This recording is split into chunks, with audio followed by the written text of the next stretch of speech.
Good morning mga kalagi, samahan nyo ako. Ako ngayon ay magluluto ng ulam namin for today's vlog. Meron ako dito mga hiniwa, bawang, sibuyas, kamatis, luya, sili pansigang at dahon ng ampalaya. At syempre hindi mawawala yung paminta. At yung baboy, pinapakuluan ko na siya.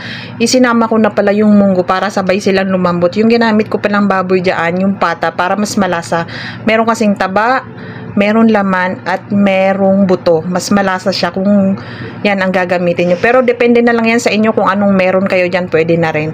At syempre, nagisa na rin ako ng sibuyas at kailangan mo lang din siyang imekos-mekos at lutuin mo siya para lumabas yung aroma niya.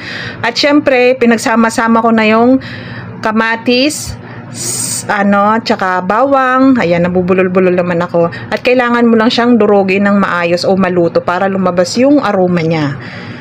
At kailangan mo lang din siyang imekos-mekos. Mas marami pala akong nilagay na luya kasi mahilig ako sa luya din. Pag munggo talaga, mas masarap kung may luya. Pero yung iba ayaw. Pero sa akin, mas gusto ko. Ayan, ilalagay ko na rin yung ginisa ko na bawang, sibuyas, kamatis, luya. Nilagay ko na siya dito sa may pinapakuluan kong baboy.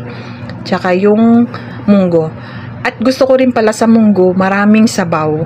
Kasi gusto ko nakakahigop siya. Ayoko ng munggo na, alam mo yung malapot. Pero, depende na lang yan sa inyo. Kasi ako ganito ako. Mas gusto ko yung sa munggo, mas marami yung sabaw. Pero yung iba naman, mas gusto nila yung malapot yung munggo. At syempre, nilagay ko na rin yung dahon ng ampalaya. Ang sarap pag dahon ng ampalaya yung, nabubulol ako. Dahon ng ampalaya yung nilalagay. Pagpasensyahan nyo na, nabubulol na naman ako. Dahil nga, bilis-bilis ko na naman magsalita. So, naglagay din ako ng mga pampalasa dyan, kagaya ng Knorr cubes, patis, yung paminta nilagay ko na hindi ko na sa inyo napakita kung nailagay ko yung Knorr cubes. Pero naglagay po talaga ako ng Knorr cubes dyan. Ayan. Nilagay ko na rin yung sili. 3 sili yung nilagay ko. Kasi nga, mahilig talaga ako sa sili. Dahil nga, Friday ngayon, munggo time. So, yan ang ulam namin for today's vlog, mga kalagi. Kayo, anong ulam nyo? Comment down below kung anong ulam nyo ngayong Friday.